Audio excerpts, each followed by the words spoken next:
I first became involved with this when I was a graduate student at UC Berkeley, and I could see the beginnings of the computer revolution, and that just absolutely fascinated me. I still think it's the most exciting thing going on in the world, the technology revolution.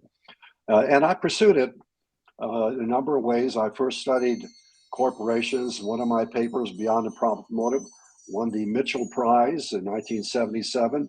$10,000, that was a lot of money in 1977.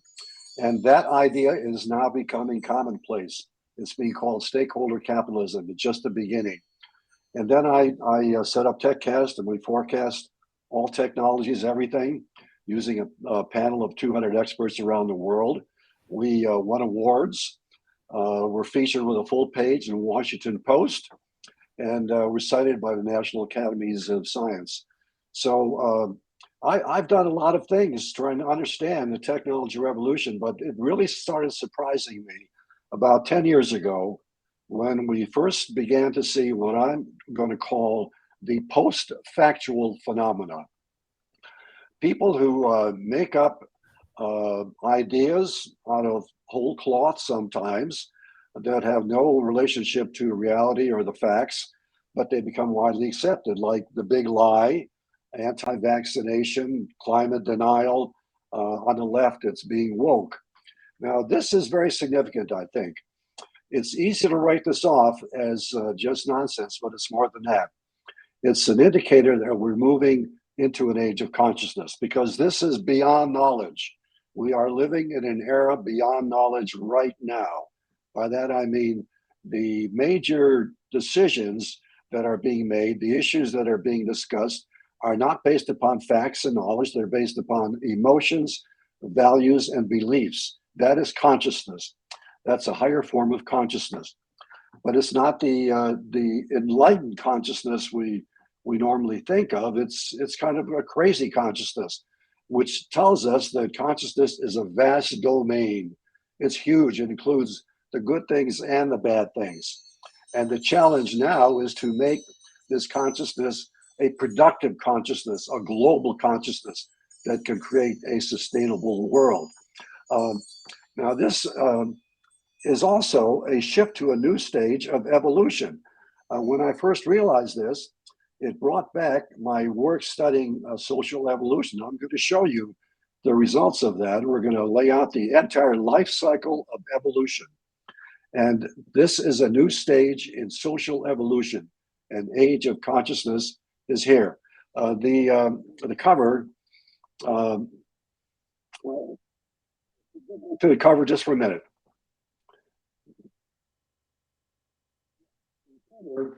Really illustrates this very nicely. The young girl is a modern goddess, and she is showing humanity global consciousness. All of these concepts are part of global consciousness. Now, I know it's hard to accept this, but it was hard to accept the knowledge age more than 30 years ago. When I was a young professor, I recall when computers filled entire rooms, telling people that we were going to be using personal computers soon. And the typical response was, why would anybody want a personal computer? And this reminds us how hard it is to imagine a new stage of evolution, because we're here now. Here we are in the thick of the knowledge age, with 2 personal computers per individual on average, and we have all the knowledge we want at the touch of a finger. And something similar is going on with consciousness. But like a knowledge, it's hard to anticipate. It's a great frontier that we don't understand very well yet, but it's going to become a reality. And as I go along here, I'm going to look for, I want your opinions, your thoughts to help us better understand how we're going to reach global consciousness. Let's get started. Next slide, please. Now, here's the work I mentioned about the life cycle of evolution. I'm very proud of this graph. There's nothing else like it. It contains real data and real scales, and it illustrates the entire life cycle of civilization on this planet. In order to make this possible, the scale at the bottom is a log scale. If you didn't have a log scale, you wouldn't see anything. It would just be a flat line and turn up right. turn up sharply. But on a log scale, you can see the details here. And what you see is all of these different stages of evolution are marked by historic data. This is all empirical data, and it forms a perfect life cycle. Life cycles characterize all life. An S-curve characterizes all forms of life. Growth of bacteria, the growth of a human being follows an S-curve. And we are now reaching the culmination of this life cycle. No life cycle goes on indefinitely. They all end at some point. We're reaching the culmination of that in a mental and spiritual revolution, I think, which is going to introduce an age of consciousness. All stages of evolution are driven by revolutions in thought, and we're going to see a revolution in thought.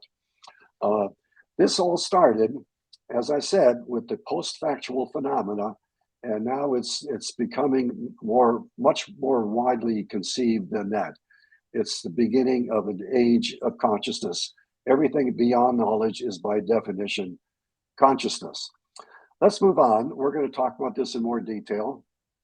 Now, here's why the logic that explains why we're moving from an age of knowledge to an age of consciousness.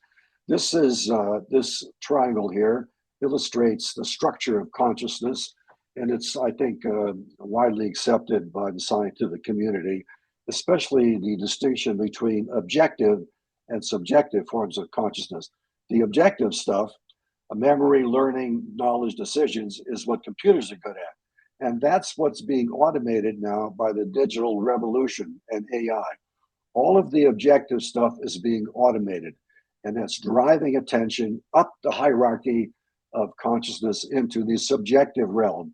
And that's why we're seeing people using emotions and their willpower and beliefs and values and crazy imagination. We're entering an age of consciousness right now. Let's move to the next slide, please. What an age of consciousness has to accomplish, I think, like all forms of consciousness, there's a responsibility. Here, I think, it's global maturity. We are facing a crisis of global maturity. The study that Michael Marion and I did shows a 60 to 70% probability of all of these disasters that we're familiar with: climate, pandemics, financial collapse, inequality, all of that.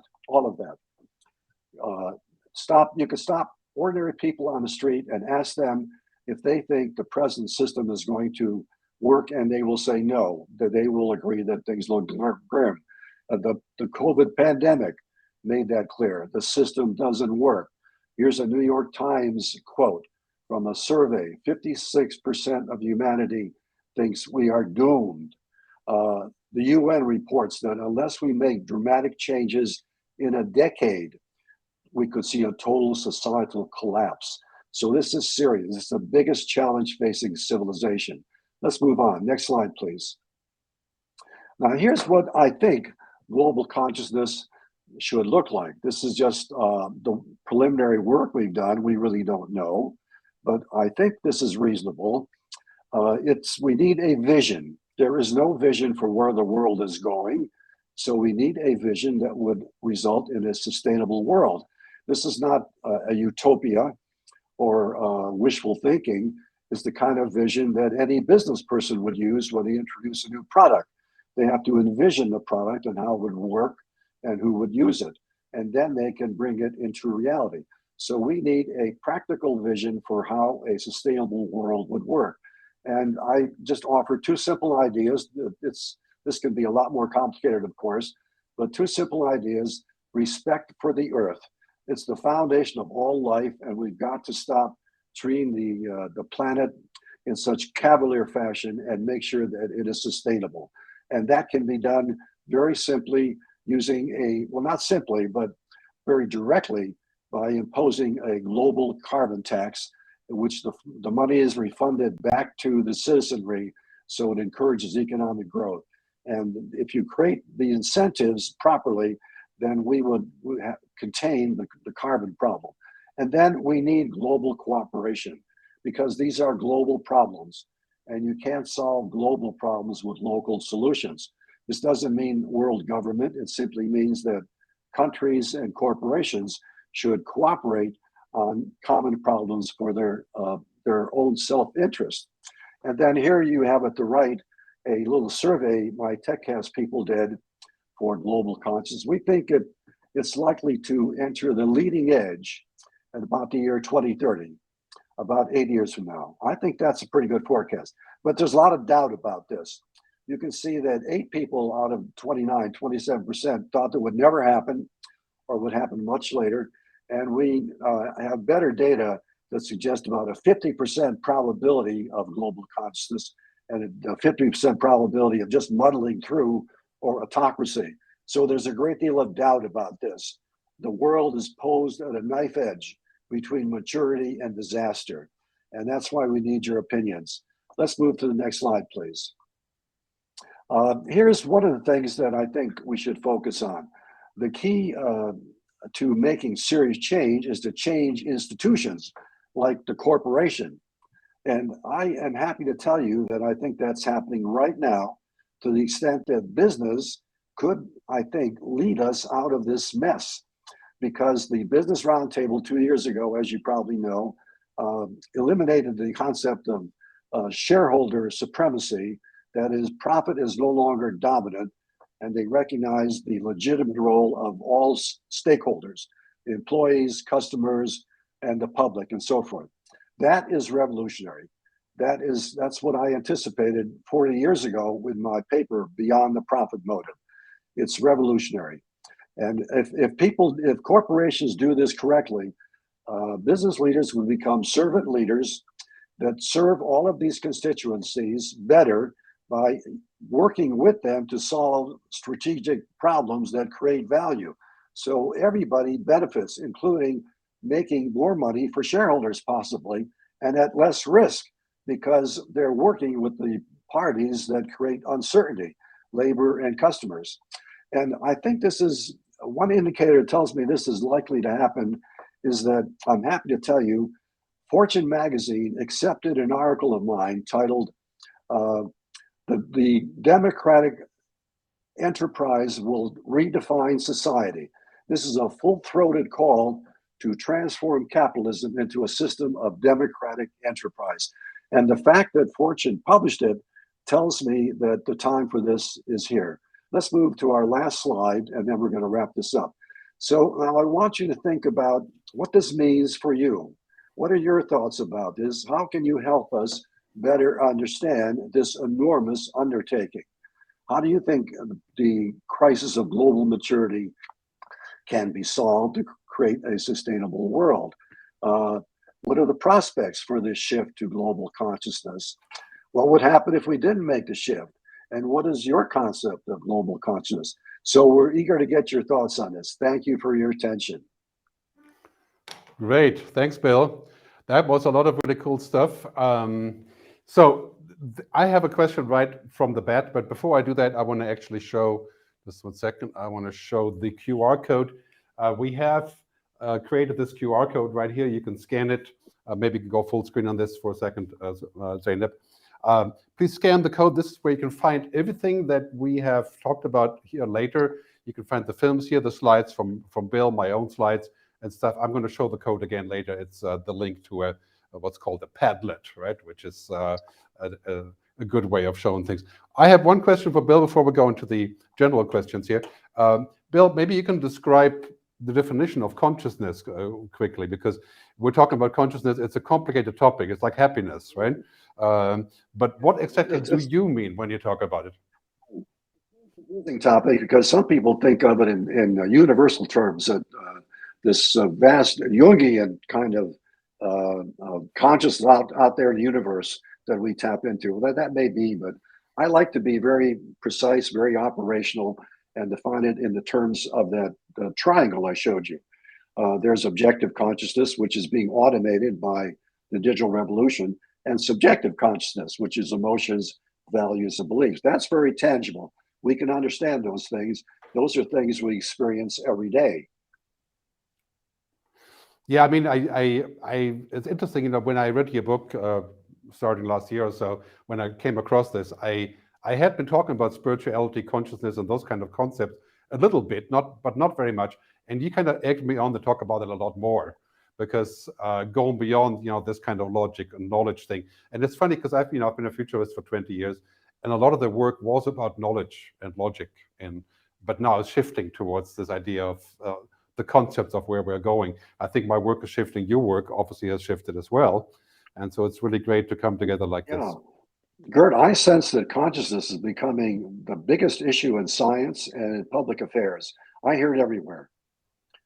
Maybe it's a little bit late, but nevertheless a good thing. Let's jump to some questions. Zeynep, if you can bring in some questions from the audience or comments, then we can take a look at those, and maybe Bill can take some questions. Yeah, can we get a copy of the presentation? Yes, all you have to do is scan the QR code here, and we'll send that around to everybody else later. And of course, this talk is going to be on YouTube as a recording, so you can listen to it again, and and even listen to the audio version. Let's have another question or comment. Yeah, Bill, what do you say about that? Exactly. No, I hear this constantly. Every time I give this talk, 10%, 20% of the audience objects that it's too late. We're doomed. So I understand the pessimism, but that's true of any crisis. And crisis can change in a heartbeat. We could be very surprised, I think. In fact, I think the 2024 election in the country, in the United States, is going to be a moment of truth. And maybe even before that, I notice now 60% of the public thinks Donald Trump should be tried for the crimes of the insurrection. So public opinion is changing. And if it changes in the States, it could happen throughout the world. Yeah, there's a great saying I read the other day, forgot who it was, but I tried to look it up, basically saying that our mistrust of the future makes it hard for us to change our present. Right? and this is one of those things where I'm saying, like, we do have to think positive of the future. Our negative thinking isn't going to create a good future. Yeah, that's a very good point. If you indulge in doom and gloom, that's kind of self-fulfilling prophecy. You will get doom and gloom because nothing happens. I think we have to have some faith in the processes of social evolution that are driving all of this change. This is going on regardless of what we do. And if you can see the logic of what I described here, how social evolution is driving us in this direction, then you can have some hope, I think, that things will change. Yeah, another great saying from this guy, Pavlichuk, I think it's a famous author, but I just ran across it last week. He said, our attitude contains our future. I think that is right. Yeah, that is so true. I think we should not, of course, be naive or stupid about not realizing what is going on. But at the same time, I think if we listen to social media too much, and we watch too much YouTube and Netflix and Black Mirror and stuff, you end up with a very negative view. Let's take another question. Please do keep commenting. Robert Schramm. We could start addressing root causes instead of fighting symptoms. Well, we think the root cause is consciousness. That's the point that we're making here. That and this is what the Buddhists have been saying for centuries. Everything starts with your belief system, your consciousness, and from there your behavior, and then the artifacts of life. So the root causes are consciousness, and I think the greatest need the world has now is to have a change in consciousness, to move from the logic that's dominated the past couple hundred years, which is the economic man model, self-interest and money and power. Those are the values that still dominate life. And those values are built into people, of course. So I understand they may not change, but they have to be augmented with a vision for global consciousness, cooperation in particular. One of the best things we could do is just start cooperating with one another. It's an enormous source of potential benefit that we just don't realize. Yeah, thank you, Bill. I mean, I get those questions a lot too, and it's hard to imagine that it could be different, given that we have so much proof how bad it is. But it's hard. Some of the underlying discussion. There's a great book that came out last year from Rutger Bregman. He's talking about the survival of the friendliest. And I think his book is actually called Humankind, like human and kind. And he says that humans are actually not so messed up that we can't do anything right. that we are capable of collaborating. And he's given lots of proof in his book, Humankind, which, take a look at it, would be perfect guest to have on the show here with us. But Rutger, if you're out there, lift Yeah, your hand. yeah. I was heartened by the response to the Ukraine war, the way so much of the world came together in support of Ukraine. That was an example of global consciousness, and we need more of that. We need that kind of attention on climate and pandemics and the other big problems. That's right.